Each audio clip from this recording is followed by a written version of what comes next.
ਸਤਿ ਸ਼੍ਰੀ ਅਕਾਲ। ਤੁਸੀਂ ਜੁੜੇ ਹੋਏ ਹੋ ਪੰਜਾਬੀ ਰੇਡੀਓ USA ਦੇ ਨਾਲ ਤੇ ਮੈਂ ਹਾਂ ਪ੍ਰਵੀਨ ਸ਼ਰਮਾ। ਅੱਜ ਦੀ ਇਸ ਰਿਪੋਰਟ ਦੇ ਵਿੱਚ ਗੱਲਬਾਤ ਕਰਾਂਗੇ ਆਪਾਂ ਜੱਗੀ ਜੌਲ ਦੇ ਮਾਮਲੇ ਦੀ। ਜੱਗੀ ਜੌਲ ਦੇ ਮਾਮਲੇ ਦੇ ਵਿੱਚ 4-5 ਸਵਾਲ ਕਿਉਂ ਉੱਠ ਰਹੇ ਨੇ? ਕੀ ਜੱਗੀ ਜੌਲ ਨੂੰ ਮੌਤ ਦੀ ਸਜ਼ਾ ਹੋ ਸਕਦੀ ਹੈ? ਜੱਗੀ ਜੌਲ ਦੇ ਮਾਮਲੇ ਦੇ ਵਿੱਚ ਸਿੱਖਾਂ ਦੇ ਵਿੱਚ ਹੁਣ ਜਿਹੜੀਆਂ ਸਰਗਰਮੀਆਂ ਪਹਿਲਾਂ ਦਿਖਦੀਆਂ ਸੀ ਉਹ ਘਟ ਕਿਉਂ ਗਈਆਂ ਨੇ? ਜੱਗੀ ਜੌਲ ਦਾ ਕਸੂਰ ਕੀ ਅਸਲ ਦੇ ਵਿੱਚ ਇਹ ਪੁੱਛਿਆ ਜਾ ਰਿਹਾ ਤੇ ਨਾਲੋਂ ਨਾਲ ਇਹ ਪੁੱਛਿਆ ਜਾ ਰਿਹਾ ਕਿ ਲੋਕਾਂ ਦੇ ਸਵਾਲ ਇਹ ਨੇ ਕਿ ਕੀ ਜੱਗੀ ਜੌਲ ਜੇਲ੍ਹ ਦੇ ਵਿੱਚੋਂ ਬਾਹਰ ਵੀ ਆ ਸਕੂਗਾ ਤੇ 5 ਸਾਲ ਕਿਉਂ ਲੱਗ ਗਏ ਜੱਗੀ ਜੌਲ ਦੇ ਉੱਤੇ ਮੁਕੱਦਮਾ ਚਲਾਉਣ ਦੇ ਲਈ? 1800 ਦਿਨ ਕਿਉਂ ਲੱਗ ਗਿਆ? ਇਹ ਉਹ ਸਵਾਲ ਨੇ ਜਿਹੜੇ ਲੋਕ ਹੁਣ ਕਰ ਰਹੇ ਨੇ, ਕਿਉਂਕਿ ਇਹ ਸਵਾਲ ਉੱਠੇ ਕਿੱਥੋਂ ਨੇ? ਇਹਨਾਂ ਸਵਾਲਾਂ ਨੂੰ ਜਨਮ ਕਿੱਥੋਂ ਮਿਲਿਆ? ਤਾਂ ਉਹ ਇਹ ਖਬਰਾਂ ਸੀਗੀਆਂ ਕਿ ਜੱਗੀ ਜੌਲ ਨੂੰ ਹੁਣ ਜੱਗੀ ਜੌਲ ਤੇ ਮੁਕੱਦਮਾ ਚਲਾਇਆ ਜਾ ਸਕਦਾ ਤੇ ਉਹ 'ਤੇ ਦੋਸ਼ ਹੈ ਕਿ ਇਹਨੇ ਭਾਰਤ ਦੇ ਵਿੱਚ ਕੁਝ ਕਤਲ ਹੋਏ ਜਿਨ੍ਹਾਂ ਦੇ ਵਿੱਚ ਮੈਂ ਨਾਂ ਲੈ ਸਕਦਾ RSS ਲੀਡਰ ਰਵਿੰਦਰ ਗੁਸਾਈ ਦਾ, ਪਾਸਟਰ ਸੁਲਤਾਨ ਮਸੀਹ ਦਾ, ਜਗਦੀਸ਼ ਗਗਨੇਜੇ ਦਾ, ਬ੍ਰਿਗੇਡੀਅਰ ਰਿਟਾਇਰਡ ਜਗਦੀਸ਼ ਗਗਨੇਜੇ ਦਾ। ਵੀ ਇਹਨਾਂ ਕਤਲਾਂ ਦੇ ਵਿੱਚ ਜੱਗੀ ਜੌਲ ਉੱਤੇ ਇਹ ਦੋਸ਼ ਹੈ ਕਿ ਇਹਨੇ ਕੌਂਸਪੀਰੇਸੀਜ਼ ਕੀਤੀ ਤੇ ਇਸ ਬੰਦੇ ਦੇ ਬੈਨ ਉੱਠਣ ਸੀਗਾ ਜਾਂ ਕਹਿ ਲਓ ਇਹਨੇ ਫੰਡ ਮੁਹੱਈਆ ਕਰਵਾਏ ਹਰਮਿੰਦਰ ਸਿੰਘ ਮਿੰਟੂ ਜਿਹੜੇ 2018 ਦੇ ਵਿੱਚ ਜਿਹੜਾ ਮਾਰਿਆ ਗਿਆ, ਹਰਦੀਪ ਸਿੰਘ ਤੇ ਨਾਲੋਂ ਨਾਲ ਗੁਰਜਿੰਦਰ ਸਿੰਘ ਸ਼ਾਸਤਰੀ। ਹਰਮਿੰਦਰ ਸਿੰਘ ਮਿੰਟੂ ਦੇ ਮਾਮਲੇ ਦੇ ਵਿੱਚ ਮੈਂ ਵੀ ਦੱਸਦਾ ਚੱਲਾਂ ਕਿ ਕੁਝ ਲੋਕ ਹਰਮਿੰਦਰ ਸਿੰਘ ਮਿੰਟੂ ਨੂੰ ਸ਼ਹੀਦ ਲਿਖਦੇ ਨੇ। ਉਹਨਾਂ ਦੀ ਮੌਤ ਹੋ ਚੁੱਕੀ ਹੈ 2018 ਦੇ ਵਿੱਚ। ਪਰ ਹੁਣ ਇਹ ਜੱਗੀ ਜੌਲ ਦੇ ਨਾਲ ਏਜੰਸੀਜ਼ ਨੇ ਇਸ ਤਰ੍ਹਾਂ ਜੋੜਿਆ ਵੀ ਇਹਨਾਂ 4-5 ਬੰਦਿਆਂ ਨੇ, ਹਰਦੀਪ ਸਿੰਘ ਨੇ, ਜਾਂ ਇਹਨਾਂ ਦੀਆਂ ਮੁਲਾਕਾਤਾਂ ਹੋਈਆਂ ਬਾਹਰਲੇ ਦੇਸ਼ਾਂ ਦੇ ਵਿੱਚ ਤੇ ਜੱਗੀ ਜੌਲ ਨੇ ਇਹਨਾਂ ਨੂੰ ਫੰਡਿੰਗ ਕੀਤੀ। ਉਸ ਫੰਡਿੰਗ ਦੇ ਨਾਲ ਜੱਗੀ ਜੌਲ ਦਾ ਨਾਂ ਜੋੜ ਕੇ ਤੇ ਫਿਰ ਇਸੇ ਕਰਕੇ ਅਸੀਂ ਜੱਗੀ ਜੌਲ ਨੂੰ ਜਿਹੜਾ ਉਹ ਡਿਟੇਨ ਕੀਤਾ ਸੀਗਾ। ਪਰ ਬਾਅਦ ਦੇ ਵਿੱਚ ਇਹ ਗੱਲ ਸਾਹਮਣੇ ਆਈ ਕਿ ਜਦੋਂ ਉਹ ਜੱਗੀ ਜੌਲ ਵਿਆਹ ਕਰਾਉਣ ਆਇਆ ਸੀ, 2 ਅਕਤੂਬਰ ਦੀ ਗੱਲ ਹੈ, ਜਦੋਂ ਉਹ ਜੱਗੀ ਜੌਲ 2017 ਦੇ ਵਿੱਚ ਇੱਥੇ ਪਹੁੰਚਿਆ, ਉਹਦਾ ਜਿਹੜਾ ਵਿਆਹ ਸੀਗਾ ਉਹ ਸੀਗਾ 18 ਅਕਤੂਬਰ ਦਾ। ਜੱਗੀ ਜੌਲ ਦੀ ਮੈਰਿਜ 18 ਅਕਤੂਬਰ ਨੂੰ ਹੁੰਦੀ ਹੈ ਤੇ ਉਸ ਤੋਂ ਬਾਅਦ ਉਹਨੂੰ ਅਰੈਸਟ ਕੀਤਾ ਜਾਂਦਾ ਨਵੰਬਰ 4 ਨੂੰ ਰਾਮਾ ਮੰਡੀ ਜਲੰਧਰ ਦੇ ਵਿੱਚੋਂ। ਅਰੈਸਟ ਕੀਤਾ ਜਾਂਦਾ ਪੰਜਾਬ ਪੁਲਿਸ ਵੱਲੋਂ। ਹਾਲਾਂਕਿ ਕਈ ਲੋਕ ਕਹਿੰਦੇ ਆ ਵੀ ਜੱਗੀ ਜੌਲ ਨੂੰ ਅਰੈਸਟ ਕੀਤਾ ਸੀਗਾ ਕੁਝ ਨਕਾਬਪੋਸ਼ਾਂ ਨੇ ਜਾਂ ਕੁਝ ਅਨਆਇਡੈਂਟੀਫਾਈਡ ਬੰਦਿਆਂ ਨੇ।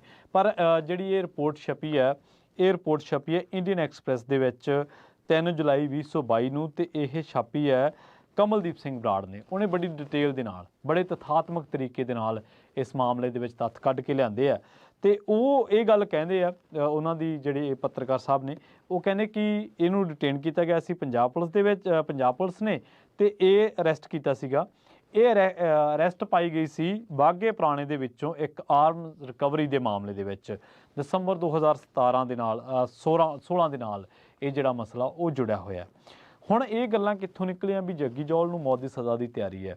ਇਹ ਇੱਥੋਂ ਨਿਕਲੀਆਂ ਕਿਉਂਕਿ ਜਿਹੜੇ ਮਨੁੱਖੀ ਅਧਿਕਾਰਾਂ ਦੇ ਕਾਰਕੁਨ ਹੈ ਉਹ ਇਹ ਮੰਨਦੇ ਆ ਵੀ ਇੱਕ ਤਾਂ ਜਿਹੜੇ ਜੱਗੀ ਜੌਲ ਦੇ ਦੋਸ਼ ਲਾਏ ਗਏ ਉਹ ਬੇਬੁਨਿਆਦ ਹੈ ਤੇ ਜੱਗੀ ਜੌਲ ਦੀ ਜਾਨ ਨੂੰ ਖਤਰਾ ਹੈ। ਨਾਲੋਂ ਨਾਲ ਇਹ ਵੀ ਉਹ ਹਵਾਲਾ ਦਿੰਦੇ ਆ ਵੀ ਜਿਹੜੇ ਸੰਯੁਕਤ ਰਾਸ਼ਟਰ ਦੇ ਕੁਝ ਮਾਹਰ ਹੈ ਉਹ ਇਹ ਗੱਲ ਕਹਿੰਦੇ ਆ ਕਿ ਨਜ਼ਰਬੰਦੀ ਜਿਹੜੀ ਜੱਗੀ ਜੌਲ ਦੀ ਹੋਈ ਆ ਉਹ ਮਨਮਾਨੀ ਹੈ ਤੇ ਉਸ ਨੂੰ ਤੁਰੰਤ ਜਿਹੜਾ ਰਿਹਾ ਕੀਤਾ ਜਾਣਾ ਚਾਹੀਦਾ ਹੈ।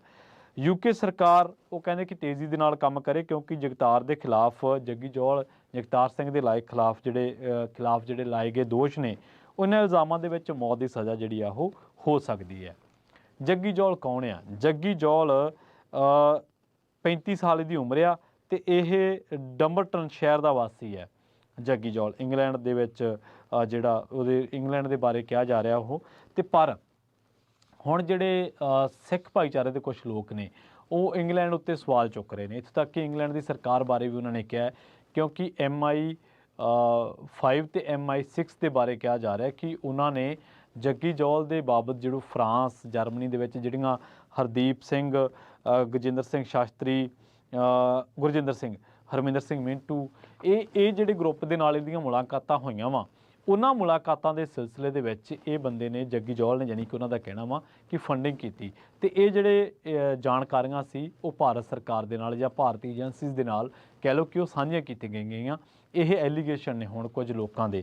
ਤੇ ਜਿਹੜੇ ਉਹਨਾਂ ਦੇ ਵਕੀਲ ਨੇ ਉਹਨਾਂ ਨੇ ਵੀ ਇਹ ਗੱਲ ਕਹੀ ਹੈ ਕਿ ਇਹ ਜੱਗੀ ਜੌਲ ਦੇ ਜਿਹੜੇ ਮਨੁੱਖੀ ਅਧਿਕਾਰ ਨੇ ਉਹਨਾਂ ਨੂੰ ਕਿਤੇ ਨਾ ਕਿਤੇ ਦਰਕਨਾਰ ਕੀਤਾ ਗਿਆ। ਜੱਗੀ ਜੌਲ ਉੱਤੇ ਟਾਰਚਰ ਕੀਤਾ ਗਿਆ। ਇੱਥੋਂ ਤੱਕ ਕਿ ਉਹ ਕਹਿੰਦੇ ਨੇ ਕਿ ਜਿਹੜੇ ਪ੍ਰਾਈਵੇਟ ਬੋਡੀ ਪਾਰਟਸ ਨੇ ਉਹਨਾਂ ਦੇ ਉੱਤੇ ਕਰੰਟ ਲਾਇਆ ਗਿਆ, ਉਹਨਾਂ ਨੂੰ ਖਿੱਚਿਆ ਗਿਆ। ਸੋ ਇਸ ਤਰ੍ਹਾਂ ਦੀਆਂ ਗੱਲਾਂ ਵੀ ਜੱਗੀ ਜੌਲ ਦੇ ਮਾਮਲੇ ਦੇ ਵਿੱਚ ਕੀਤੀਆਂ ਗਈਆਂ ਨੇ। ਜੱਗੀ ਜੌਲ ਦੇ ਮਾਮਲੇ ਦੇ ਵਿੱਚ ਇੱਕ ਰਿਪੀਵ ਸੰਸਥਾ ਵਾ ਉਹਨਾਂ ਨੇ ਵੀ ਕਿਹਾ ਕਿ ਲਿਜ਼ ਟਰਸ ਵਿਦੇਸ਼ ਮੰਤਰੀ ਵਜੋਂ ਲਗਾਤਾਰ ਜਗਤਾਰ ਸਿੰਘ ਦੀ ਰਿਹਾਈ ਦੀ ਮੰਗ ਕਰਨ ਦੇ ਵਿੱਚ ਸਫਲ ਰਹੇ ਤੇ ਉਹ ਹੁਣ ਪ੍ਰਧਾਨ ਮੰਤਰੀ ਵਜੋਂ ਵੀ ਅਸਫਲ ਹੋ ਰਹੇ ਨੇ। ਸੋ ਇੱਕ ਗੱਲ ਇਹ ਵੀ ਹੈ ਕਿ ਦੋਸ਼ ਨੇ ਇਹ ਲੱਗੇ ਨੇ ਕਿ ਫੰਡਿੰਗ ਦਿੱਤੀ ਹੋ ਸਕਦੀ ਹੈ, ਹਾਲਾਂਕਿ ਇਹ ਸਥਾਪਿਤ ਕਿਵੇਂ ਕੀਤਾ ਜਾਊਗਾ ਇਹ ਵੀ ਵੱਡਾ ਸਵਾਲ ਹੈ। ਦੂਜਾ ਹੈ ਕਿ 1800 ਦਿਨਾਂ ਬਾਅਦ ਮੁਕੱਦਮਾ ਚੱਲੂਗਾ ਔਰ ਜੱਗੀ ਜੌਲ ਦੇ ਜਿਹੜੇ ਪਰਿਵਾਰਕ ਮੈਂਬਰ ਆ ਉਹਨਾਂ ਦਾ ਦੋਸ਼ ਇੱਥੋਂ ਤੱਕ ਸੀਗਾ ਕਿ ਉਹ ਕਹਿੰਦੇ ਕਿ ਜੱਗੀ ਜੌਲ ਨੂੰ ਟਾਰਚਰ ਕਰਕੇ 3rd ਡਿਗਰੀ ਦਾ ਤੇ ਉਹਦੇ ਤੋਂ ਬਲੈਂਕ ਪੇਪਰ ਉੱਤੇ ਯਾਨੀ ਕਿ ਖਾਲੀ ਪੇਪਰ ਉੱਤੇ ਜਿਹੜੇ ਸਾਈਨ ਉਹ ਕਰਵਾਏ ਗਏ ਆ। ਸੋ ਉਸ ਤੋਂ ਬਾਅਦ ਫਿਰ 3rd ਡਿਗਰੀ ਟਾਰਚਰ ਉਹ ਵੀ ਇੱਕ ਵਿਦੇਸ਼ੀ ਨਾਗਰਿਕ ਤੇ ਇੰਗਲੈਂਡ ਦੀਆਂ ਏਜੰਸੀਆਂ ਉੱਤੇ ਵੀ ਸਵਾਲ ਉੱਠੇ ਨੇ, ਭੂਮਿਕਾ ਤੇ ਵੀ ਸਵਾਲ ਉੱਠੇ ਨੇ। ਪਹਿਲਾਂ ਜਦੋਂ ਜੱਗੀ ਜੌਲ ਦੀ ਅਰੈਸਟ ਹੁੰਦੀ ਹੈ 2017 ਦੀ ਗੱਲ ਆ, 2018-19 ਦੇ ਵਿੱਚ ਕੁਝ ਪੰਜਾਬੀ ਕਲਾਕਾਰ ਵੀ ਬੋਲਦੇ ਹੁੰਦੇ ਸੀ, ਪਰ ਅੱਜ ਕੱਲ੍ਹ ਉਹ ਚੁੱਪ ਨੇ ਜੱਗੀ ਜੌਲ ਦੀ ਗ੍ਰਿਫਤਾਰੀ ਨੂੰ ਲੈ ਕੇ। ਪੰਜਾਬ ਸਰਕਾਰ ਦੇ ਵਿੱਚ ਕੁਝ ਲੋਕ ਨੇ ਜਿਹੜੀ ਕਿ ਹੁਣ ਮੌਜੂਦਾ ਸਰਕਾਰ ਹੈ, ਇਹ ਉਦੋਂ ਵੀ ਇਹਨਾਂ ਤੋਂ ਜਦੋਂ ਪੁੱਛਿਆ ਜਾਂਦਾ ਸੀਗਾ ਕਿ ਤੁਹਾਡੀ ਕੀ ਰਾਏ ਆ, ਤਾਂ ਇਹਨਾਂ ਦੇ ਵਿੱਚੋਂ ਕੁਝ ਲੋਕ ਕਹਿੰਦੇ ਹੁੰਦੇ ਸੀਗੇ ਕਿ ਬਈ ਜੱਗੀ ਜੌਲ ਦੀ ਜਿਹੜੀ ਅਰੈਸਟ ਆ ਉਹ ਨਜਾਇਜ਼ ਆ। ਸੋ ਇਹ ਸਾਰੀਆਂ ਜਿਹੜੀਆਂ ਗੱਲਾਂ ਬਾਤਾਂ ਨੇ, ਜਿਹੜੇ ਸਵਾਲ ਨੇ ਕਿ ਜੱਗੀ ਜੌਲ ਨੂੰ ਮੌਤ ਦੀ ਸਜ਼ਾ ਹੋ ਸਕਦੀ ਹੈ, ਜੱਗੀ ਜੌਲ ਨੂੰ ਸਿੱਖ ਭੁੱਲ ਚੁੱਕੇ ਨੇ ਜਾਂ 1800 ਦਿਨ ਕਿਉਂ ਲੱਗਿਆ ਜੱਗੀ ਜੌਲ ਦਾ ਗੁਨਾਹ ਦੱਸਣ ਦੇ ਲਈ, ਤਾਂ ਇਹ ਸਵਾਲ ਉੱਥੋਂ ਨਿਕਲੇ ਨੇ ਜਿੱਥੋਂ ਜਿਹੜੀਆਂ ਰਿਪੋਰਟਾਂ ਦੇ ਹਵਾਲੇ ਦੇ ਨਾਲ ਇਹ ਕਹੀ ਗਈ ਹੈ ਕਿ ਸੰਯੁਕਤ ਰਾਸ਼ਟਰ ਦੇ ਕਾਨੂੰਨੀ ਮਾਹਰ ਵੀ ਮੰਨਦੇ ਆ ਕਿ ਉਹਦੀ ਜਿਹੜੀ ਨਜ਼ਰਬੰਦੀ ਹੈ ਉਹ ਮਨਮਾਨੀ ਹੈ ਤੇ ਉਹਨੂੰ ਤੁਰੰਤ ਰਿਹਾ ਕੀਤਾ ਜਾਣਾ ਚਾਹੀਦਾ ਹੈ।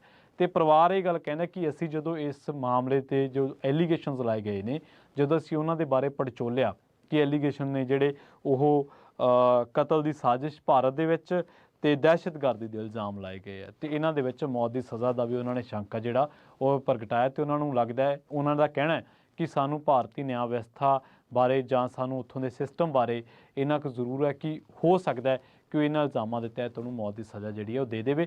ਇਸ ਕਰਕੇ ਉਹਦੀ ਜਿਹੜੀ ਰਿਹਾਈ ਆ ਉਹਦੇ ਲਈ ਹੁਣ ਅਸੀਂ ਜਿਹੜੇ ਯਤਨ ਕਰ ਰਹੇ ਹਾਂ ਤੇ ਲਗਾਤਾਰ ਅਪੀਲਾਂ ਵੀ ਭਾਰਤ ਸਰਕਾਰ ਨੂੰ ਕਰ ਰਹੇ ਹਾਂ। ਸੋ ਇਹ ਜੱਗੀ ਜੌਲ ਦੇ ਮਾਮਲੇ ਦੇ ਵਿੱਚ ਹੁਣ ਤੱਕ ਦੀ ਜਿਹੜੀ ਰਿਪੋਰਟ ਹੈ, ਇਸ ਬਾਬਤ ਮੈਂ ਇੱਕ ਰਿਪੋਰਟ ਦਾ ਜ਼ਿਕਰ ਵੀ ਕੀਤਾ ਹੈ ਜਿਹੜੀ ਕਿ ਇੰਡੀਅਨ ਐਕਸਪ੍ਰੈਸ ਦੇ ਵਿੱਚ 3 ਜੁਲਾਈ 2022 ਨੂੰ ਛਪੀ ਸੀ ਤੇ ਉਹ ਰਿਪੋਰਟ ਸੀਗੀ ਕਮਲਦੀਪ ਸਿੰਘ ਬਰਾੜ ਦੀ। ਉਸ ਦੇ ਵਿੱਚ ਵੀ ਬਾਤ ਤਫਸੀਲ ਕਈ ਹੋਰ ਚੀਜ਼ਾਂ ਦਾ ਵੀ ਜਿਹੜਾ ਜ਼ਿਕਰ ਹੈ ਉਹ ਕੀਤਾ ਗਿਆ। ਬਹੁਤ ਬਹੁਤ ਧੰਨਵਾਦ। ਜੁੜੇ ਰਹੋ ਪੰਜਾਬੀ ਰੇਡੀਓ।